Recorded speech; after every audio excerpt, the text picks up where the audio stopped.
Do the Trump administration hawks understand the difference between North Korea's nuclear capability and its intent? Secretary of Defense James Mattis is rarely at the forefront of saber-rattling where North Korean nuclear development is concerned. While National Security Advisor H.R. McMaster speaks recklessly of preventive war as an option of ever-increasing probability, Mattis is typically more measured, consistently boosting diplomacy as a viable and indeed preferable solution to Washington's quarrels with Pyongyang. That habit of comparative prudence makes all the more notable the Defense Secretary's intimation in comments last Friday that he is prepared to launch a preventive strike on North Korea if the regime is shown to be a capable threat against us.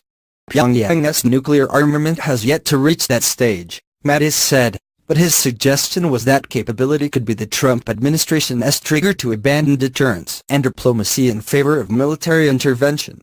That is a dangerous and foolhardy position, and a surprising one coming from a strategist of Mattis' experience.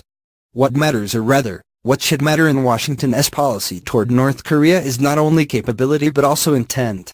No one of good conscience wants the Kim Jong-un regime, infamous for its internal cruelty and external bluster, to have the nuclear capability Kim seeks. But capability alone is not a threat to America. It is certainly not a threat that justifies starting an avoidable war that may well bring the unthinkable devastation of nuclear warfare into the 21st century. The error in conflating capability and threat is instantly evident when we consider other nuclear-capable states with which Washington has tense relations.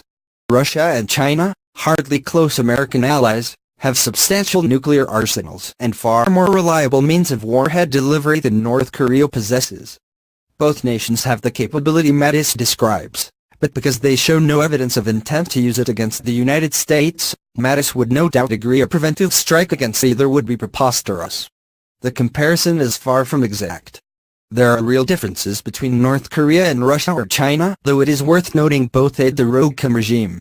Still, what is true of these nuclear powers is true of North Korea as Pyongyang's capability grows. For Washington to confuse capability with a threat posed by intent to strike would be a grave error. To his credit, even in these remarks, Mattis does not represent the most misguided voice on North Korea policy on offer. That dishonor may well go to Senator Lindsey Graham, R-S.C., who proclaimed in a recent Atlantic interview there is a 70% chance of a preventive U.S. strike on North Korea should the Kim regime conduct an additional nuclear weapons test. Graham does not appear to distinguish between a successful and unsuccessful test. In other words, his standard for a preventive strike is not Mattis' capability redline. All Graham requires is the desire for capability, not capability itself, let alone intent. But North Korea has already demonstrated the desire for capability. One more test changes nothing in this regard. By the senator's unhinged standard, the conditions for a preventive strike are already met. Graham also appears to be undaunted by the prospect of plunging the United States into total war.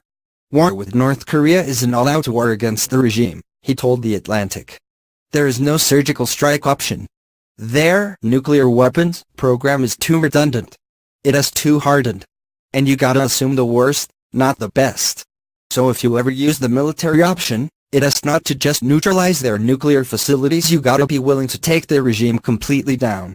In one sense, this honesty is refreshing. Graham is right that attacking North Korea would mean massive war, perhaps even great power conflict, with human suffering on a scale most alive today have never witnessed.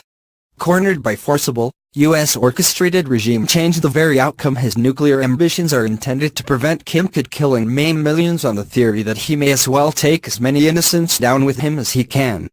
Graham appears to understand the horror that war with North Korea would entail and nevertheless remains enthusiastically hawkish.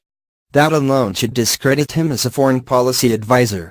Yet by his own account, Graham and the president talk North Korea all the time out on the golf links. His potentially pernicious influence makes it even more necessary for Mattis to recognize the distinction between capability and threat. There is reason to believe North Korea is fundamentally engaged in a huge game of blackmail, as retired Colonel Andrew Bacevich, a military historian, explains. Kim presides over an exceedingly weak and arguably very fragile regime, Bacevich says, and his principal objective is to remain in power.